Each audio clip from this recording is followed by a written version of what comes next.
ওদালগুৰি জিলাৰ মাজবাট UPPL দলত যোগদান অৰ্থ শতাধিক যুৱক যুৱতীৰ আজি মাজবাটৰ পশু চিকিৎসালয়ৰ অতিথিশালাত BTRৰ উপমুখ্য কাৰ্যবাহী সদস্য গোবিন্দ বসুমতাৰীৰ উপস্থিতিত UPPL দলৰ মাজবাট ব্লক সমিতিৰ উদ্যোগত অনুষ্ঠিত সভাত মাজবাট অঞ্চলৰ VCDCৰ পৰা অহা UPPL দলৰ নীতি আদৰ্শৰ প্ৰতি আকৃষ্ট হৈ BPF আৰু কংগ্ৰেছ দল ত্যাগ কৰি প্ৰায় অৰ্থ শতাধিক যুৱক যুৱতী UPPL দলত যোগদান কৰা দেখা যায়।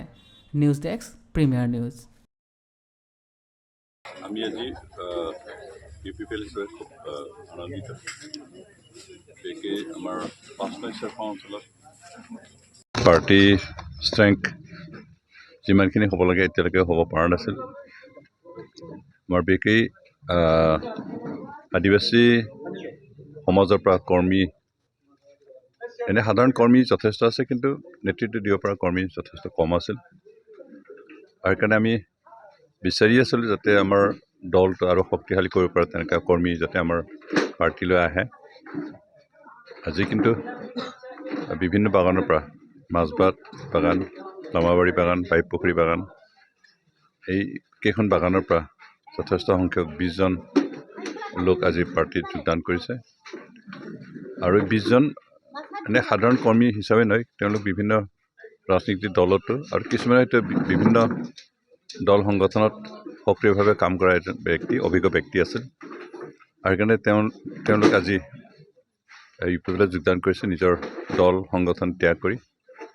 আমি আশা কৰিছোঁ তেওঁলোক যিহেতু অভিজ্ঞ, সেইকাৰণে আমাৰ দলটো তেওঁলোকে শক্তিশালী কৰাত যথেষ্ট সবল হ'ব, সফল হ'ব।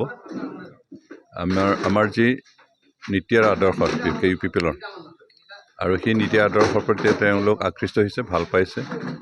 UPPL চৰকাৰে যোৱা 2 বছৰত যিখিনি কাম কৰি দেখুৱাইছে, খুব বেছিকৈ কৰিব পৰা নাই, কিন্তু যিখিনি কৰিছে সেইটো একেবাৰে সত্যনিষ্ঠভাৱে কৰি জনসাধাৰণক সন্তুষ্ট কৰিব পৰা তেনেকৈ কাম কৰিছে। আৰু সেইখিনিক দেখি তেওঁলোকে সন্তুষ্ট হৈ এই দলৰ প্ৰতি আনুগত্য প্ৰকাশ কৰি আজি এই দলত যোগদান কৰিছে। আমি আশা কৰোঁ তেওঁলোক যথেষ্ট আমাৰ কাৰণে শক্তিদায়ক হ'ব, আমাৰ সহায়ক হ'ব, আমাৰ শক্তিটো আগুৱাই যোৱাত তেওঁলোক কাম কৰিব।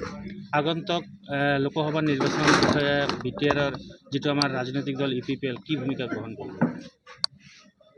আমি বৰ্তমান যিহেতু ষ্টেটত BJP, UPPL আৰু AGP লগ থাকি চৰকাৰ চলাই আছোঁ। আৰু সেইকাৰণে এইবাৰ অহা বছৰ হ'ব লগা যি পাৰ্লিয়ামেণ্টাৰী ইলেকশ্যন, তাত আমি এই 3টা ৰাজনীতিক দল একেলগে আলোচনা কৰি এটা ঐক্যমতত সিদ্ধান্ত ল'ম। আৰু সেইকাৰণে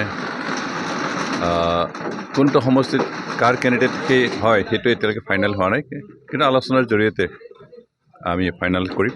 আৰু সেইকাৰণে এতিয়া কোনটো সমষ্টিত কাৰ প্ৰাৰ্থী হ'ব সেই কথাটো এতিয়ালৈকে সিদ্ধান্ত হোৱা নাই, সেইকাৰণে এই বিষয়ত মই মতামত দিব বিচৰা নাই। কিন্তু আমি একেলগে আলোচনা কৰি ঐক্যমতত সিদ্ধান্ত লৈ আমাৰ কোনটো প্ৰাৰ্থী কোনটো সমষ্টিত হ'ব সেই কথাখিনি সিদ্ধান্ত কৰিম।